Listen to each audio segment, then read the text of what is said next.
삶의 끝자락에서 피어난 또 하나의 교훈. 안녕하십니까? 저는 올해 68대 인생을 살아온 강진호입니다. 이제 와서 고백하건대 지난 수십 년간 누구보다도 평범한 삶을 살았다고 자부했습니다. 일찍이 배우자를 떠나보내고 자식들 역시 제각기 삶의 터전을 찾아 떠났죠. 저 역시 조용한 방 안에서 혼자의 시간을 받아들였고 그 고요함이 때론 위안이 되기도 했습니다. 그러다 세월이 흐를수록 그 고요함은 무기를 더해가며 고독이라는 이름으로 제 마음을 짓눌렀습니다. 그리고 어느 날 저는 믿기 힘든 결정을 하게 되었습니다. 외로운 끝에 저는 재혼을 결심했습니다. 하지만 그 결심은 너무도 빠르게 그리고 허무하게 끝이 났습니다. 왜 그런 선택을 하게 되었을까요? 무엇이 저를 그토록 흔들어 놓았던 걸까요?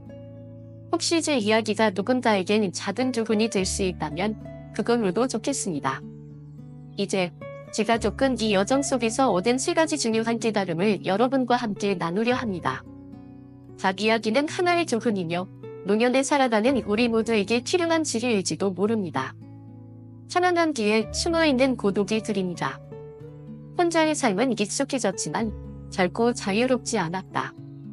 어느덧 배우자를 먼저 떠나보내고 자식들도 떠나 제 삶은 조용한 독고의 형태를 갖추었습니다. 늦잠을 자도 식사를 거르더라도 눈치 볼 사람은 아무도 없었죠. 텅 빈 거실에 나만의 TV 소리가 울려 퍼지고 때로는 아무 이유 없이 한숨이 새어나왔습니다. 그 순간들 속에서 느껴지는 건 청운함이 아닌 비어있음이었습니다. 사람은 혼자 살아갈 수 없다는 말이 등이 나온 게 아니라는 걸 절실히 깨달았습니다. 그 어떤 취미도 그 어떤 여유도 그 허기를 채워주진 못했죠. 친구들이 하나둘 세상을 떠나고 자식들도 바빠서 점점 연락이 뜸해지는 날들. 어쩔 수 없이 찾아오는 노년의 고독은 가끔씩 제 정신을 허물기도 했습니다. 그 외로움을 달래고자 문화센터에 나가기 시작했습니다. 퇴직 후 남는 시간을 어떻게든 의미 있게 보내려는 시도였죠. 이 나이에 뭐가 그리 바쁘냐는 자책과 함께 말입니다. 그러던 어느 날 센터의 한 직원이 제게 조심스럽게 말을 건넸습니다. 선생님, 혼자 살아가는 것도 멋지지만 동반자가 있다면 더 풍요로워지지 않을까요? 그 말 한마디가 마치 오래된 종소리처럼 제 가슴을 울렸습니다. 정말 나도 다시 누군가와 함께 갈 수 있을까? 그 질문은 제 안에서 천천히 자라나기 시작했습니다. 그리고 저는 어느새 자신도 모르게 노인대학에 등록해 있었습니다. 다음 장에서는 노인대학에서 만난 한 사람, 그리고 그로 인해 일어난 감정의 물결에 대해 이야기하려 합니다. 따뜻한 손길로 다가온 그 사람. 처음 느껴본 오래된 따뜻함 같은 감정. 노인대학의 첫날, 저는 아무런 기대도 없이 간이시 문을 열었습니다. 그곳에서 처음 마주한 사람은 밝은 미소로 모두에게 먼저 인사하던 한 여성이었습니다. 그녀의 이름은 이명자였고 최전 수업이 시작되자 유연하게 몸을 움직이며 금세 주변 사람들과 친해졌습니다. 간식 시간이 되면 자리를 깔고 음료를 나눠주는 그녀의 손길은 익숙해 보였습니다. 타인을 돌보는 것이 그녀의 일상이었기 때문이겠죠. 그 다정함은 질이 낯설면서도 이상하리 많지 반가웠습니다. 저 사람도 어쩌면 나처럼 외로움을 겪어봤을까? 그런 궁금증이 생겨날 무렵 그녀가 먼저 저에게 다가왔습니다. 작은 말 한마디, 짧은 웃음소리 담긴 그 배려는 묘한 위안을 주었습니다. 점점 그녀와 더 많은 대화를 나누게 되었고 그 만남은 생각보다 깊고 부드럽게 흘러갔습니다. 마치 내 말은 마음에 따뜻한 바람이 불어오는 듯한 느낌이었습니다. 그러나 그 따뜻함은 오래가지 않았습니다. 저는 그녀의 진심을 완전히 이해하지 못했고 그 결과는 생각보다 아프게 다가왔습니다. 설련의 시작, 그리고 현실의 그림자. 두근거림이 다시 찾아왔지만 그 끝에는 또 다른 시험이 기다리고 있었다. 오늘 수업 꽤 괜찮지 않으셨어요? 혹시 시간 되시면 근처 카페에서 차 한잔 하십니다. 그녀가 조심스럽게 말을 건네던 그 순간 제 가슴은 오랜만에 쿵 하고 울렸습니다. 그 어떤 수식도 필요 없는 담백하면서도 따뜻한 관심이었습니다. 그녀의 목소리에는 억지스러운 의도가 없었고 오히려 오래 알고 지낸 사람처럼 편안했습니다. 저는 그 말에 기쁜 마음으로 고개를 끄덕였고 그렇게 우리는 수업이 끝난 후면 자연스레 가까운 카페에 두며 이런저런 이야기를 나누게 되었습니다. 커피존 속에 녹아든 대화는 자주 웃음을 머금었고 때로는 아주 깊은 속내도 흘러나왔습니다. 그녀는 말했습니다. 나이를 먹다 보니 혼자라는 게 익숙해졌어요. 누가 없다고 해서 불편하진 않은데 가끔은 너무 조용해서 마음이 허전해지곤 해요.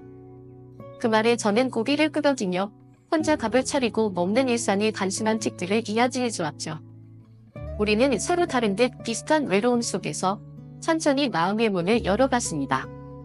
함께하는 점심, 등교 후의 짧은 나들이, 산책길에서 주고받는 이야기들. 그 모든 것이 낯설지 않게 스며들었습니다. 그렇게 시간이 조금 더 흐른 어느 날. 익숙한 카페 자리에서 그녀가 조심스럽게 고개를 숙인 채 말했습니다. 우리 더 늦기 전에 서로를 챙겨줄 수 있는 사이가 되면 좋겠어요. 그 말은 마치 건조한 들판 위로 스며드는 봄비 같았습니다. 자꾸만 내만하다던 인생이 다시금 온기를 되찾는 느낌이었죠. 그날 저는 마음속으로 조용히 결심했습니다. 이게 인연이라면 이번에는 나도 그 인연을 잡아보자. 그때까지만 해도 우리가 이렇게까지 서로에게 기대게 될 줄은 몰랐습니다. 너무 이른 절정이 아니었을까 하는 우려도 있었지만 저희는 함께 하기로 했습니다. 결혼식은 아주 소박했습니다. 이미 양가 자녀들 모두 독립해 각자의 인생을 살고 있었기에 상식적인 일에는 필요 없다고 판단했습니다. 가까운 지인 몇 분만 모셔서 식사 자리를 점한 간단한 예식을 치렀습니다. 처음 며칠은 모든 것이 행복하게 느껴졌습니다.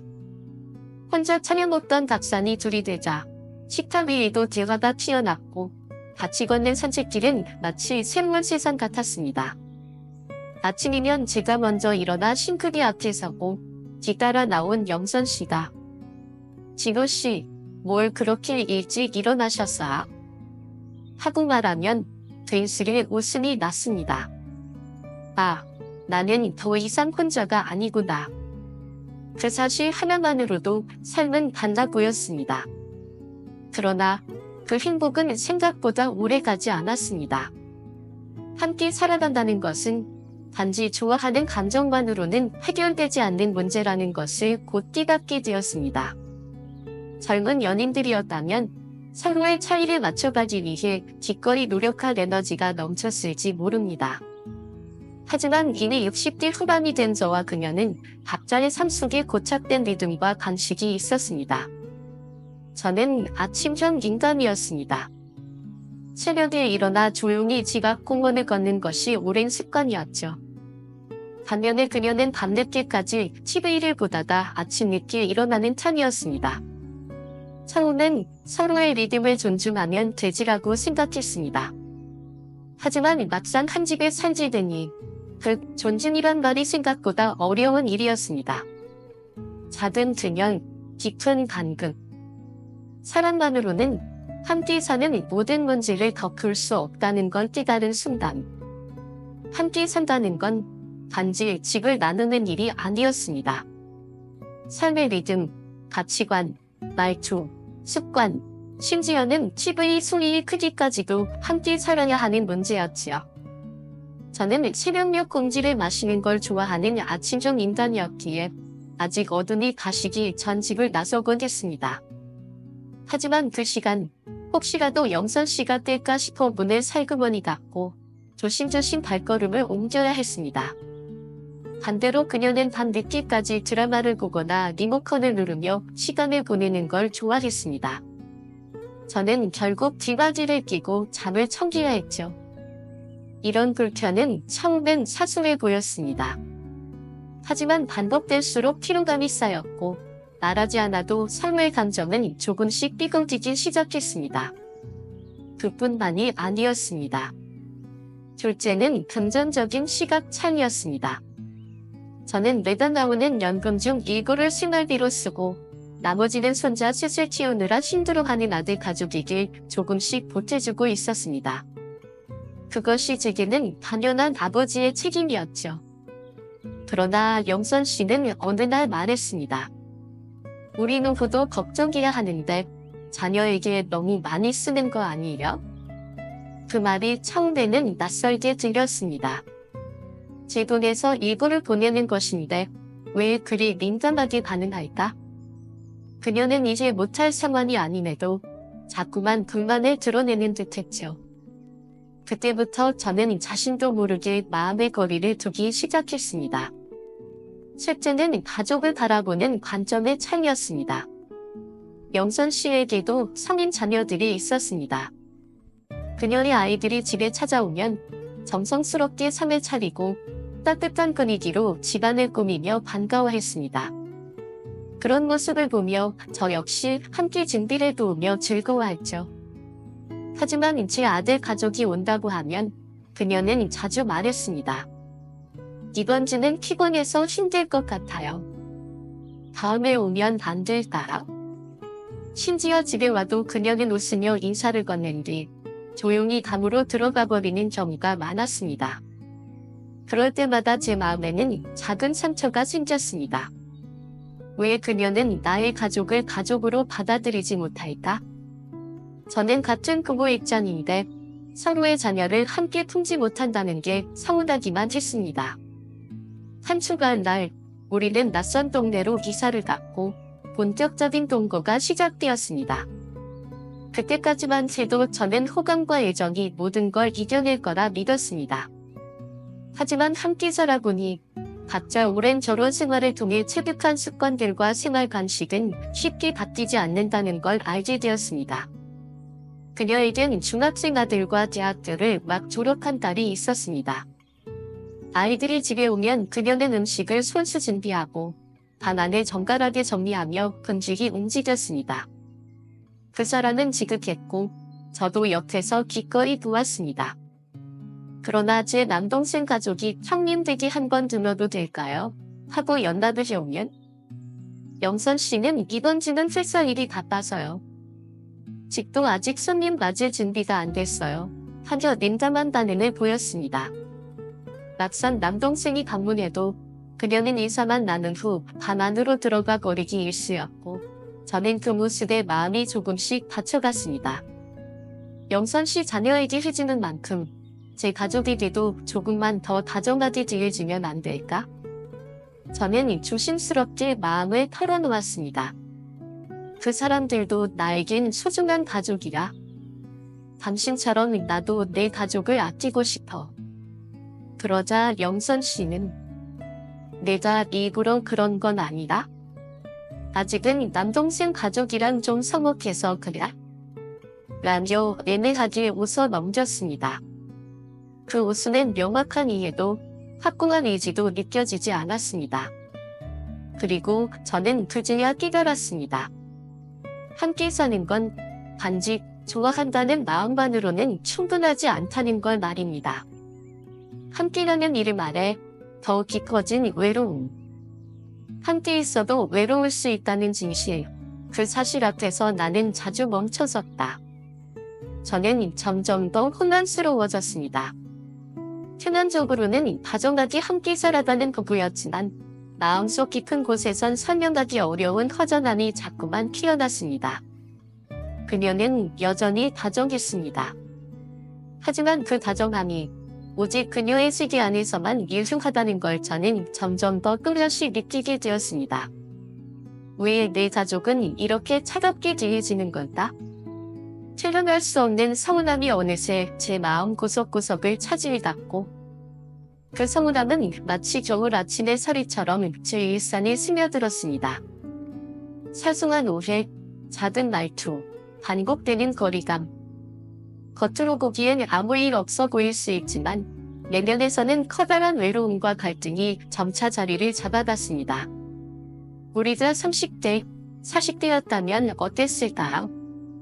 새로운 사람을 만나 새로운 사람을 꿈꾸며 함께의 모양을 그려갔을지도 모르겠습니다. 하지만 60대 후반의 저와 60대 초반의 그녀에게는 이미 오래도록 익숙해진 삶의 방식과 고유한 생활 패턴이 있었고 그것을 바꾸거나 포기하는 일은 결코 쉽지 않은 싸움이었습니다. 함께 산다는 건 단순히 같은 공간에서 밥을 먹고 잠을 자는 일이 아니었습니다. 그건 서로 다른 두 인생이 맞물려 움직이는 일이었고, 때로는 그 맞물림이 갈등의 시작이 되기도 했습니다. 좋은 기억만을 지지하며 시작했던 무리였지만, 시간이 지날수록 얼굴을 드러낸 건 서로의 다름이었습니다. 그럼에도 불구하고 저는 마음 한켠에서 이렇게도 생각했습니다. 이 과정을 잘 지나가면 언젠가는 진짜 가족이 될 수 있지 않을까?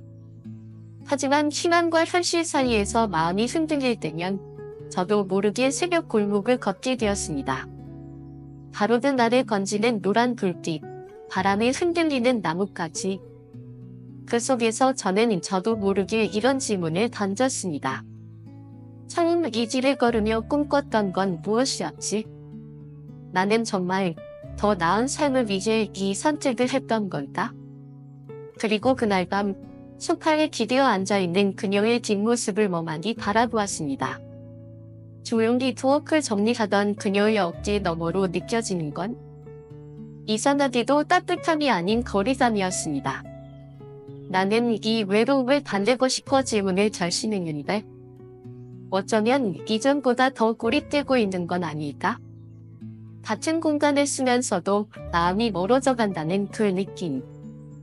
그 감정은 밤이 깊도록 제 가슴속을 떠나지 않았습니다.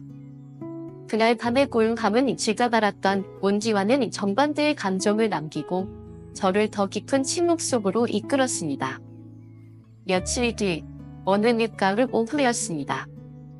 저녁 약속이 갑작스럽게 취소되어 집에 일찍 들어가려던 차에 우연히 휴대폰 속에서 초등학교 동창 모임이라는 공지가 눈에 띄었습니다.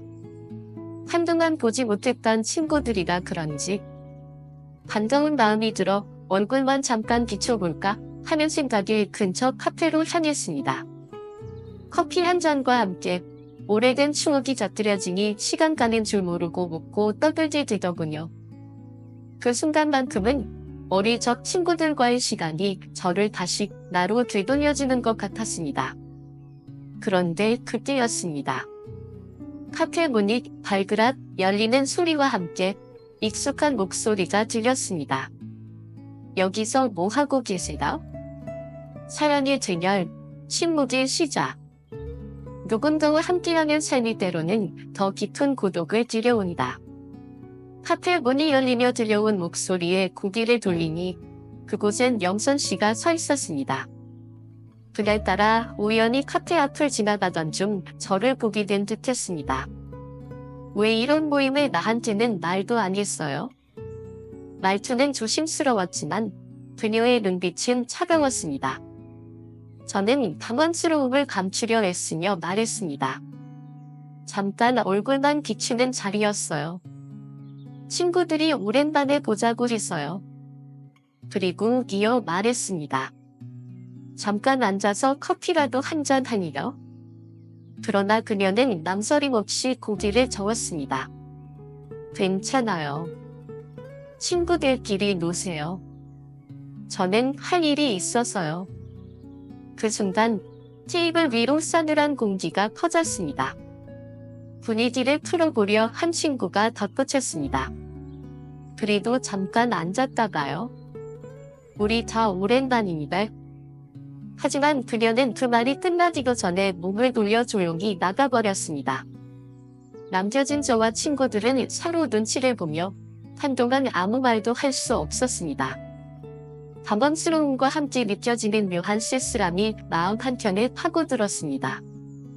집으로 돌아가자마자 기다렸다는 듯 영선 씨의 불만이 터져나왔습니다. 혹시 몰라서 저녁도 대충 챙겨놨는데 당신은 혼자 그렇게 편하게 놀고 있었군요. 그 말에 가슴 한켠이 먹먹해졌습니다.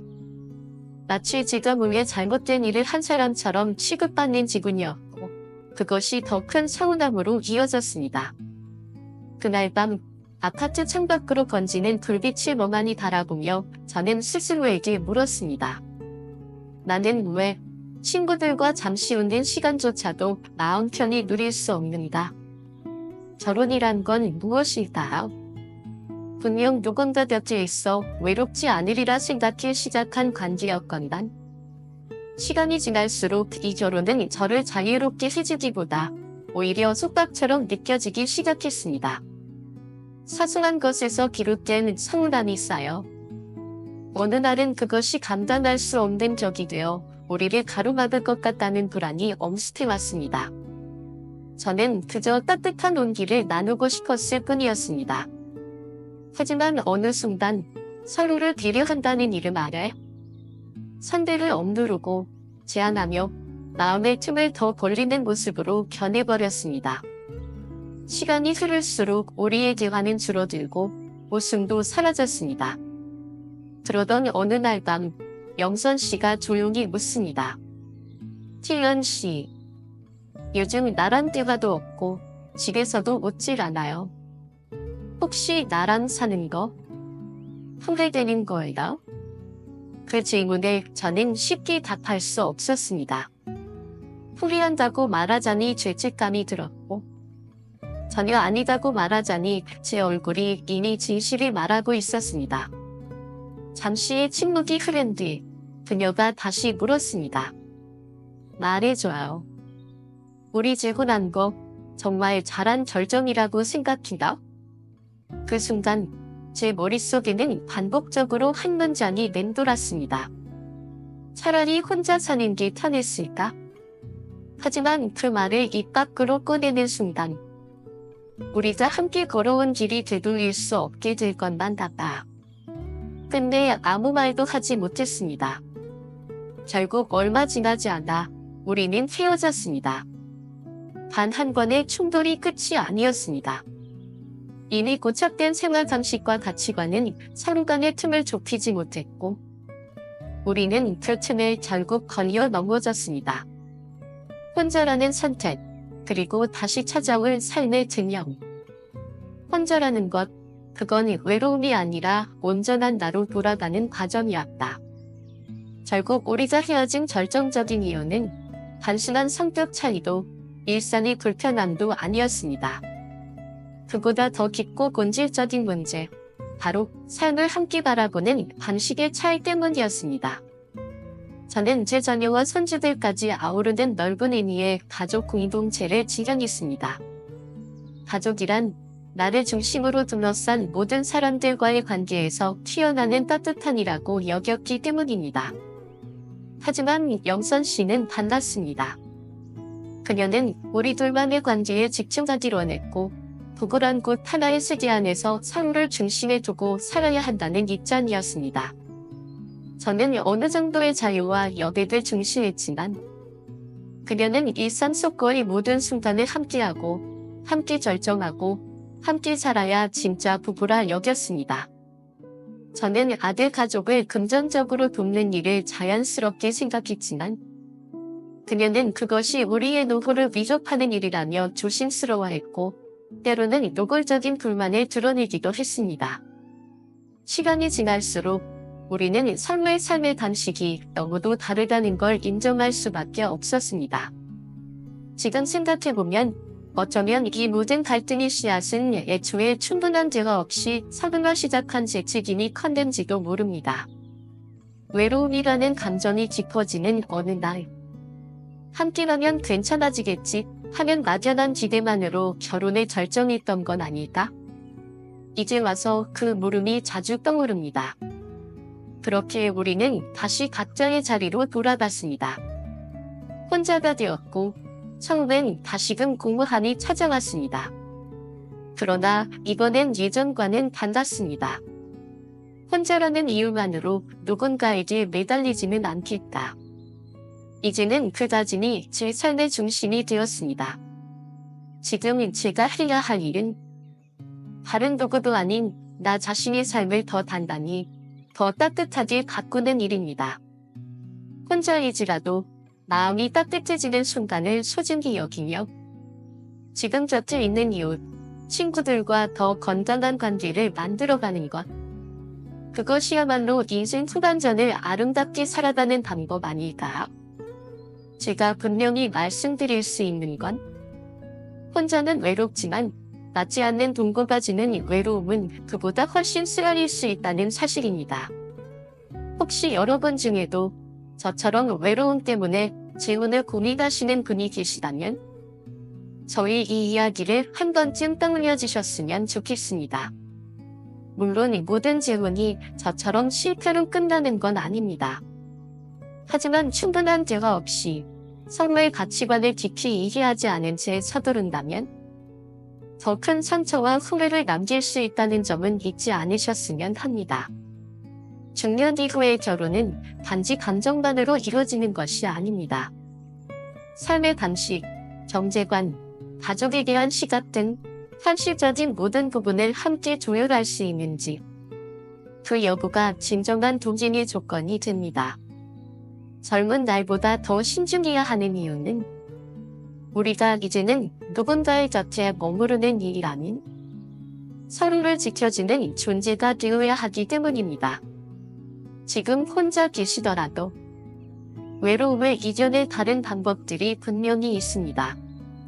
취미 활동을 늘리거나 친구들과 자주 교류하며 봉사활동에 참여해 누군가의 삶의 따뜻한 온기를 전하는 것. 그 모든 것이 외로움을 극복하는 새로운 길이 되어줄 수 있습니다. 외로움은 때로는 사람을 만난다고 해서 해결되는 것이 아니라 삶의 새로운 의미를 발견할 때 자연스럽게 사라지기도 하니까요. 결국 저는 외로움에서 벗어나고 싶어 재혼을 선택했지만 삶을 함께 바라보는 반면이라는 가장 본질적인 차이 앞에서 우리는 끝내 한 걸음씩 멀어질 수밖에 없었습니다. 그러니 부디 여러분만큼은 저와 같은 정솔한 실수를 반복하지 않으셨으면 합니다. 마무리하며 오늘 제 이야기가 누군가에게는 따뜻한 위로가 또 누군가에게는 조심스러운 경고가 되었기를 바랍니다. 혹시 이 이야기를 보신 분들 중에서 나는 이렇게 외로움을 극복했다.